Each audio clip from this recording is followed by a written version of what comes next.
बहुत दिनों पुरानी बात है। भीमगढ़ में एक बहुत बड़ा जंगल था। उस जंगल में शेर खान का राज था। एक चालाक लोमड़ी शेर खान के साथ रहती थी। लोमड़ी हमेशा शेर खान के सेवा में रहती थी। जब शेर शिकार करता था तो लोमड़ी शिकार करने में शेर की मदद करती थी। एक दिन की बात है, दोनों शिकार की तलाश में निकले। सुबह से शाम हो गई लेकिन एक भी शिकार नहीं मिला। तब दोनों थक कर गुफा में वापस आ गए।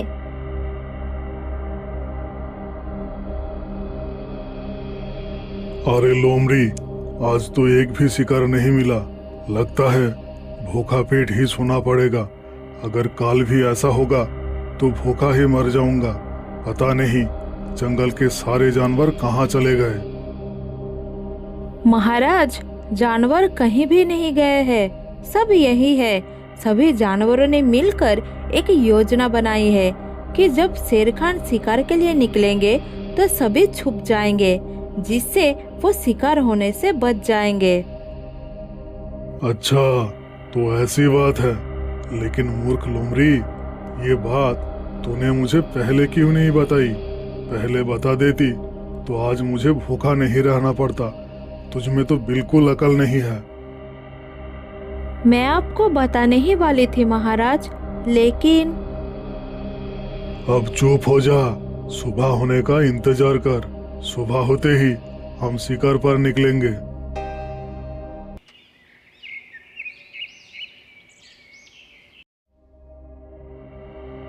अगले दिन सुबह होते ही शेर और लोमड़ी फिर से शिकार पर निकल गए।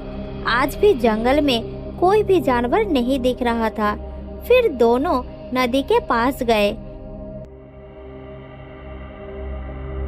शेर खान ने सोचा नदी के पास पानी पीने के लिए जानवर जरूर आएंगे। ये सोचकर दोनों नदी के पास इंतजार करने लगे। लेकिन बहुत समय हो जाने के बाद भी कोई जानवर नहीं दिखा। तब शेर ने बोला, अरे लोमड़ी, आज भी कोई जानवर नहीं दिख रहा है। कहाँ मर गए सारे जानवर? आज तो भूख के मारे मेरी जान ही निकल जा रही है। हे लोमड़ी, जल्दी शिकार ढूंढ कर ला, नहीं तो आज मैं तेरा ही शिकार कर लूंगा। थोड़ा और इंतजार करिए महाराज, जानवर आने ही वाले होंगे। फिर शेर खान और लोमड़ी इंतजार करते करते थक गए, लेकिन एक भी जानवर नहीं आए। थोड़ी देर बाद शाम हो गई। फिर दोनों अपने गुफा में लौट आए। अब शेर खान बहुत ज्यादा परेशान हो गया था। वो लोमड़ी को बार बार डांट रहा था और लोमड़ी भी बोल रही थी, महाराज मैं क्या करूं? अब शेर खान समझ गया था कि अगर ऐसा ही चलता रहा तो वो भूखा ही मर जाएगा। 2 दिन से शिकार ना मिलने के कारण शेर खान बहुत कमजोर हो गया था।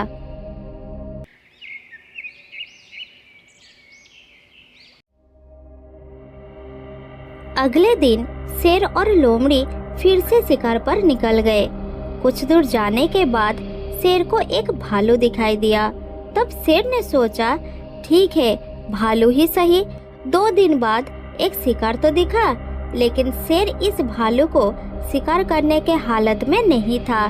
फिर शेर और लोमड़ी ने एक योजना बनाई। बचाओ, कोई बचाओ मुझे, मैं इस पेड़ के नीचे फंस गई हूँ, बचाओ। लगता है कोई मुसीबत में है, मुझे जाकर उसकी मदद करनी पड़ेगी। ये कहकर भालू लोमड़ी के पास गया और पेड़ के डाली को हटा दिया। बहुत बहुत धन्यवाद आपका भालू भाई।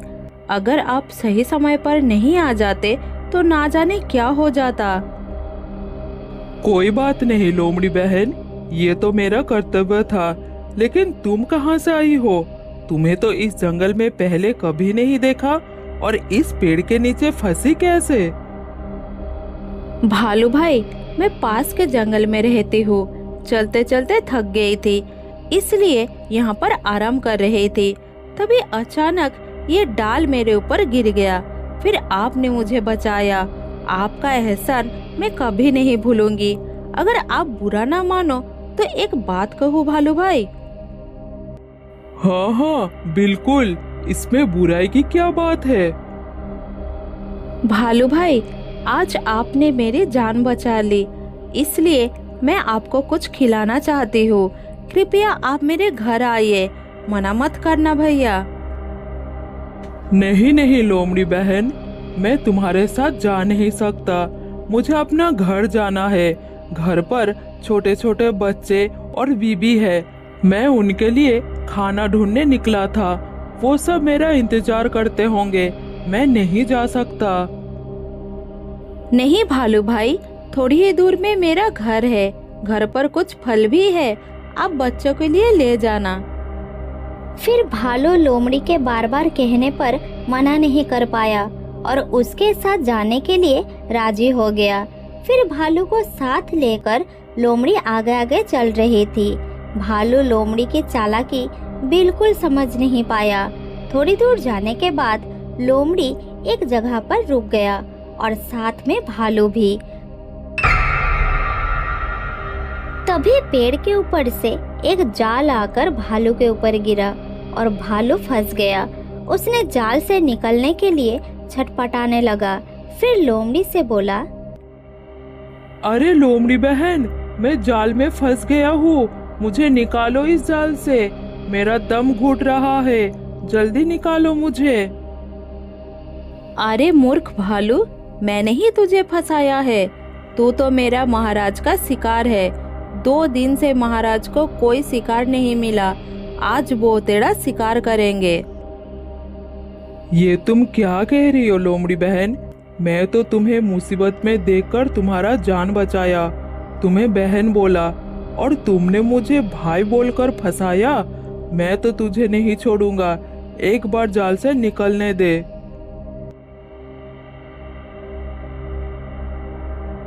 तभी शेर वहां पर आ जाता है और भालू को देखकर कहता है, अरे अरे, क्या हुआ? इतनी शोर क्यों मचा रहे हो? जरा मुझे बताओ, मैं भी तो सुनूं। मेरे होने वाले शिकार के मन में क्या बात चल रही है? भालू को अपनी गलती पर बहुत अफसोस हो रहा था। भालू सोच रहा था, काश मैं लोमड़ी के बातों में नहीं आता तो मैं अपना घर पहुंच जाता। भालू बहुत ही होशियार था। थोड़ा सोचकर भालू ने बोला, अरे शेर महाराज, आप मेरा शिकार करेंगे, ये तो मेरे लिए गर्व की बात है। मैंने सोचा ये लोमड़ी मेरा शिकार करेगी। अगर मुझे पता चलता कि आप जैसा महान दयालु राजा मेरा शिकार करेंगे तो मैं हंसते हंसते अपना शिकार करवा लेता। कोई विरोध नहीं करता। महाराज, मुझे माफ कर दीजिए। भालू की बात सुनकर शेर का मन बहुत खुश हो गया और बोला, अच्छा, तो ऐसी बात है। भालू, मैं तुम्हारी बात सुनकर बहुत खुश हो गया हूँ। बताओ, शिकार होने से पहले तुम्हारी आखिरी इच्छा क्या है? महाराज, मेरी आखिरी इच्छा कुछ भी नहीं है। मैं तो हंसते हंसते आपके हाथों शिकार करने के लिए तैयार हूँ। ये तो मेरे लिए गर्व की बात है। लेकिन महाराज, मुझे बहुत प्यास लगी है। अगर आप मुझे थोड़ा पानी पिलाकर शिकार करते तो मुझे अच्छा लगता। अच्छा, तो ये बात है। ठीक है, नदी के किनारे चलो और जी भर कर पानी पी लो। लेकिन भालू, तुम्हारी बात सुनकर मुझे बहुत अच्छा लगा। अगर मैं 3 दिन से भूखा नहीं होता तो मैं तुम्हारा शिकार नहीं करता। लेकिन मुझे अफसोस है, मैं तुम्हें जीवन दान नहीं दे सकता। चलो नदी के किनारे और जितना चाहो पानी पी लो।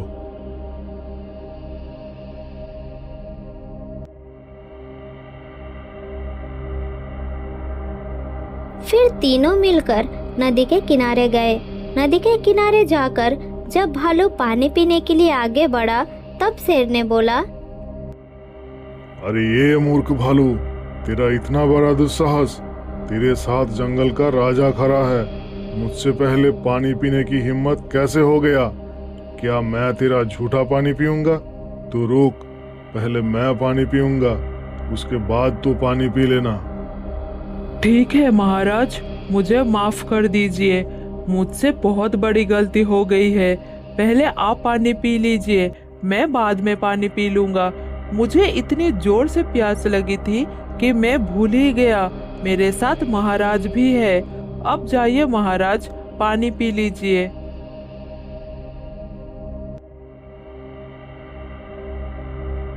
फिर शेर नदी के पास गया और पानी पीने लगा।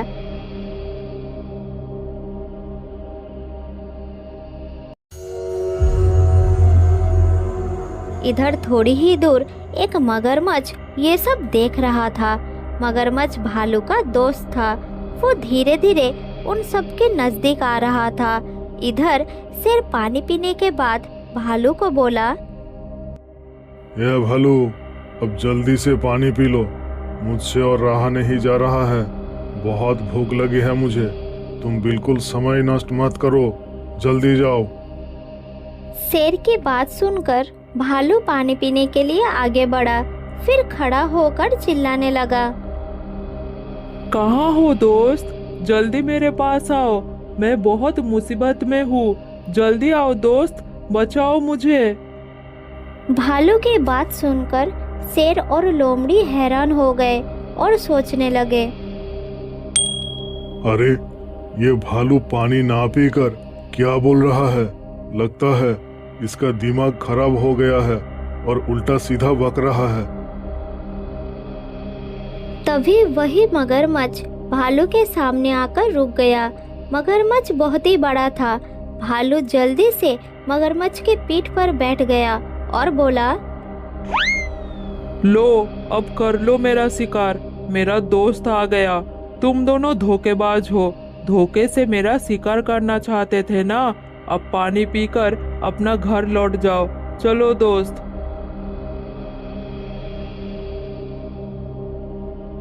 फिर मगरमच्छ भालू को लेकर नदी के उस पार चला गया। इधर शेरखान और लोमड़ी देखते ही रह गए। इस तरह भालू की समझदारी के कारण उसकी जान बच गई। बहुत साल पहले की बात है। भीमनगर के पास एक बहुत बड़ा जंगल था। उस जंगल में बनराज नाम का एक शेर राज करता था। बनराज बहुत ही निर्दय था। जंगल के मासूम जानवरों को देखते ही वो मारकर खा जाता था। इसीलिए जंगल के जानवर उनके पास जाने से डरते थे। एक मगरमच्छ, एक तेंदुआ और एक सियार बनराज का खास चमचा था।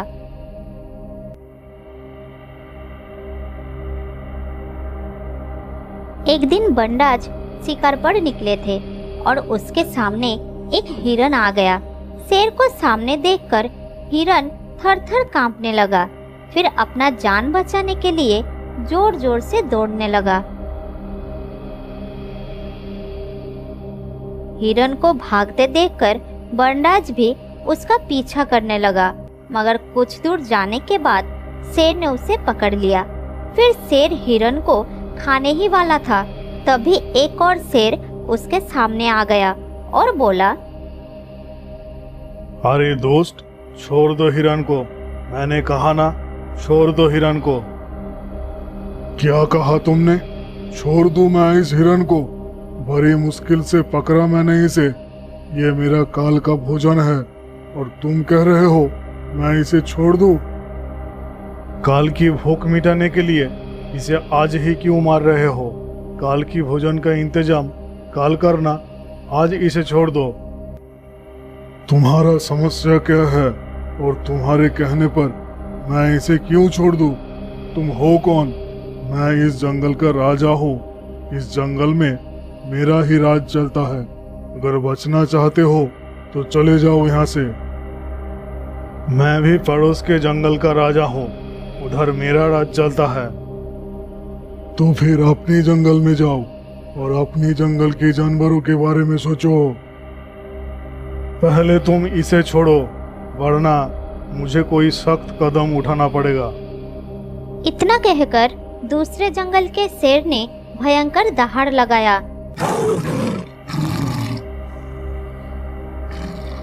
उसका भयानक दहाड़ सुनकर बरनज घबरा गया और बोला, देखो भाई, तुम शेर, मैं भी शेर, हमें आपस में लड़कर क्या फायदा।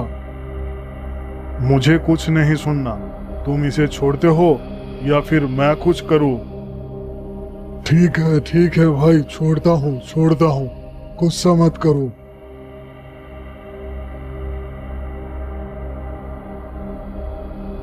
इतना कहकर बरनज वहां से चला गया।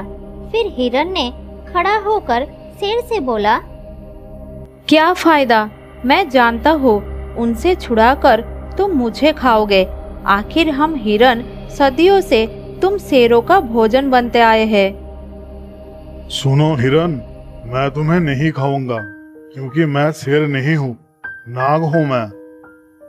इतना कहकर शेर ने एक सुंदर नाग के रूप में परिवर्तित हो गया।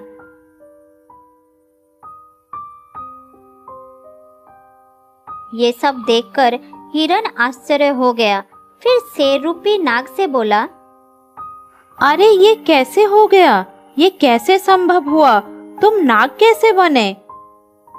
मैं एक इच्छाधारी नाग हूँ। बरसों पहले एक साधु मुझे जंगल से पकड़ कर ले गया था। उसकी तपस्या के मंत्र दोहराते दोहराते मुझसे भी तपस्या हो गई। उसी तपस्या के बल से मैं इच्छाधारी नाग हो गया हूँ। अब मैं जब चाहूँ, जिसका चाहूँ रूप ले सकता हूँ। तुम्हें शेर से बचाने के लिए मुझे शेर का ही रूप लेना जरूरी था। अगर मैं सही समय पर ना आता और शेर का रूप ना लेता तो तुम्हें बचाना संभव नहीं होता। मुझे इस दुष्ट शेर से बचाने के लिए तुम्हारा बहुत बहुत धन्यवाद नागराज। फिर ये बात जंगल में लगी आग की तरह पूरी जंगल में फैल जाती है कि अपनी जंगल में, अपने ही जंगल से बरसों पहले खो गया नाग इच्छाधारी नाग बनकर लौट आया है। अब वो जिसका चाहे रूप ले सकता है और उसका रूप लेकर हमारी रक्षा करता है। इस तरह कुछ महीना बीत जाता है।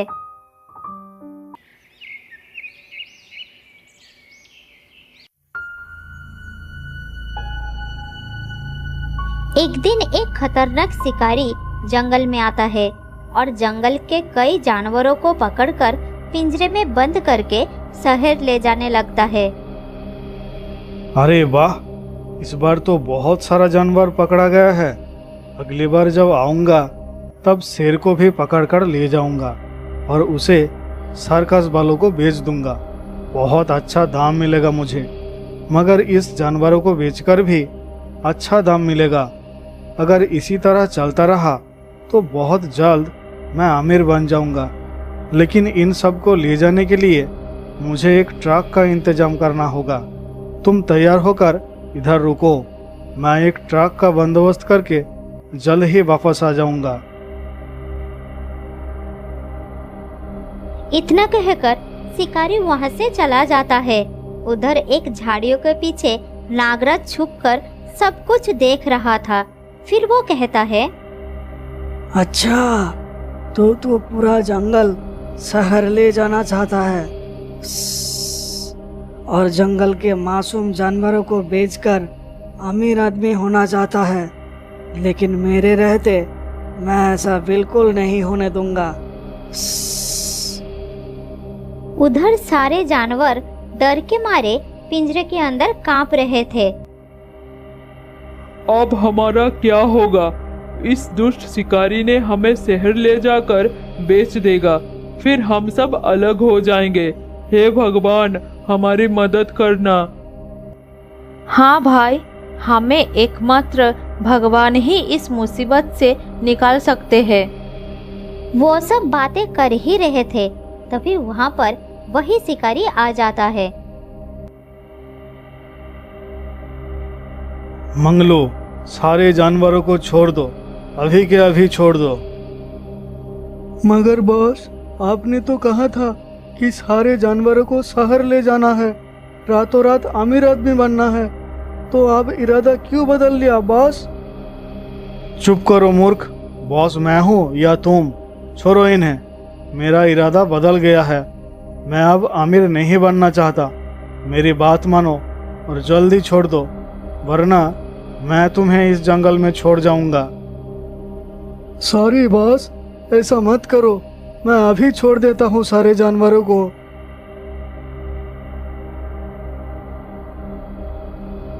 फिर मंगलू ने पिंजरे का दरवाजा खोल देता है और शिकारी कहता है, भागो, तुम सब जल्दी भागो यहाँ से, वरना फिर से कैद कर लूंगा। फिर सारे जानवर हैरान होकर पिंजरे के बाहर आते हैं और शिकारी कहता है, अब तुम सब मुक्त हो, जहाँ चाहो जा सकते हो, मगर इस शिकारी से सावधान रहना, वो फिर से वापस आ सकता है। अभी तुम सब जल्दी चले जाओ यहाँ से। वापस आ सकता है मतलब? तुम ही तो हो वो शिकारी, तो फिर कौन वापस आएगा? भालू की बात सुनकर शिकारी थोड़ा मुस्कुराता है, फिर कहता है, अरे मैं वो शिकारी नहीं हूँ। मैं तो तुम सबको बचाने के लिए शिकारी के रूप में आया था। मैं तो तुम सबका दोस्त इच्छाधारी नाग हूँ। ये देखो। इतना कहकर शिकारी अपनी इच्छा से नाग के रूप में परिवर्तित हो जाता है। अब विश्वास हुआ ना? अब तुम सब जल्दी अपने अपने घर चले जाओ और आज से बहुत सावधानी से रहना। ये शिकारी फिर वापस आएगा।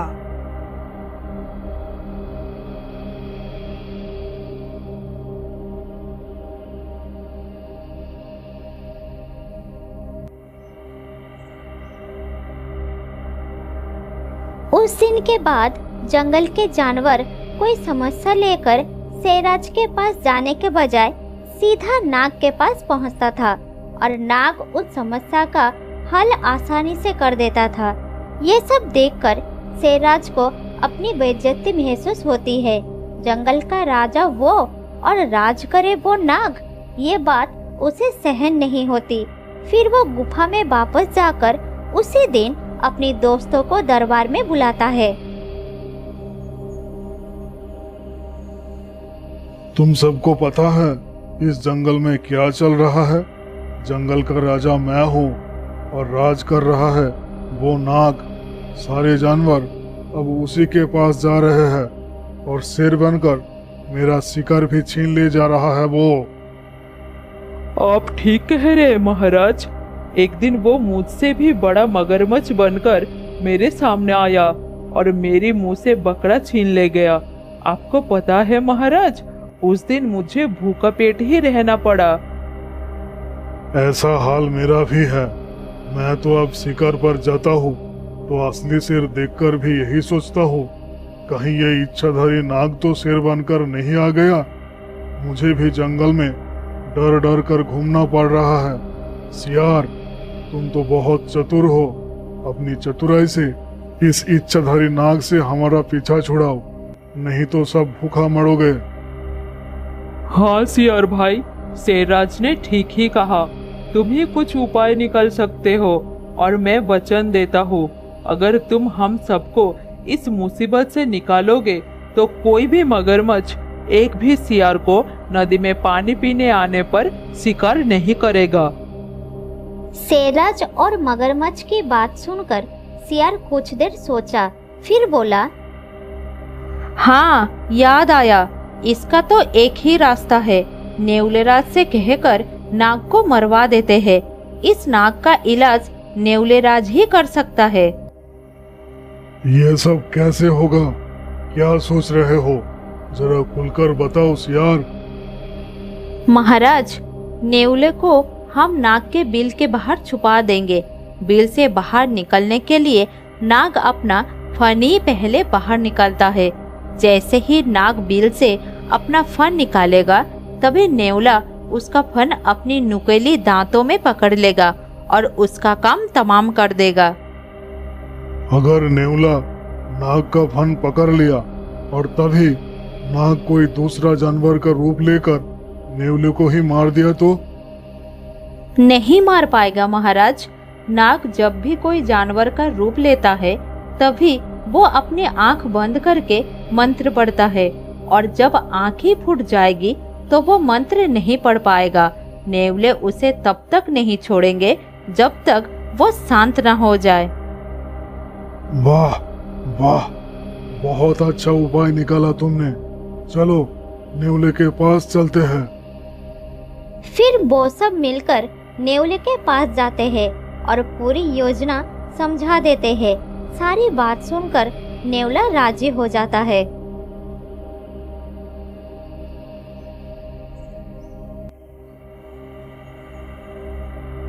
अगले दिन सुबह होते ही नेवला नाग के बिल के पास जाकर छुपे रहता है और हर रोज की तरह जैसे ही नाग अपना फन बिल से निकालता है तभी नेवला उसका फन अपने मुंह में दबोच लेता है। नाग आधा नेवले के मुंह में रहता है और आधा बिल में। बहुत कोशिश करने के बाद भी नाग बच नहीं पाता है और वही दम तोड़ देता है।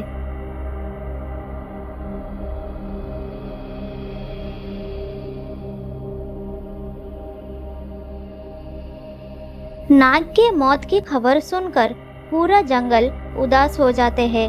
वो सब बेसहारा हो जाते हैं। अब उन सबको कौन रक्षा करेगा? उधर शेरराज और उनके साथी बहुत खुश हो जाते हैं।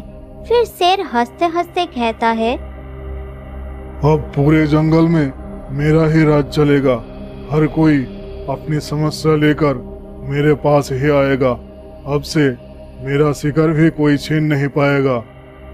इस तरह कुछ दिन बीत जाता है।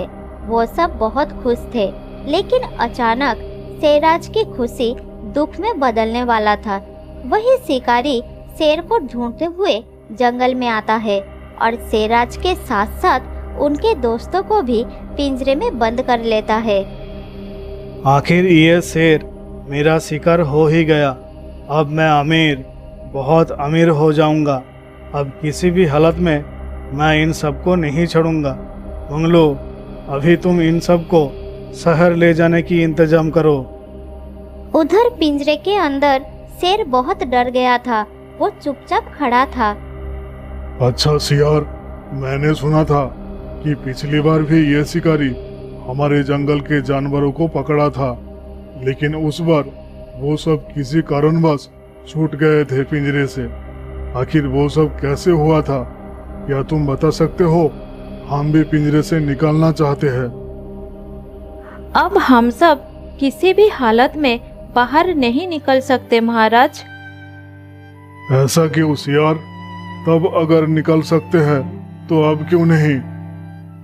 तब नागराज शिकारी का रूप लेकर उन सबको छुड़ाया था, लेकिन अब तो ये संभव नहीं है महाराज। एकमात्र वही थे जो हमको छुड़ा सकते थे। उसके पास ही तो चमत्कारी शक्ति थी, लेकिन हम लोगों ने ही उनको मार दिया। अब हम सबको कोई नहीं बचा पाएगा महाराज। काश हम सब ने ऐसा घिनौना काम ना किया होता। उसने जंगल के जानवरों के लिए बहुत अच्छा काम किया था। आज मुझे समझ में आ गया कि किसी में अगर कोई कला हो या फिर कोई शक्ति हो तो हमें उसकी सम्मान करना चाहिए। फिर शेरराज को शिकारी ने शहर लेकर चला गया और उस दिन से जंगल के मासूम जानवर सुख शांति से जीने लगे।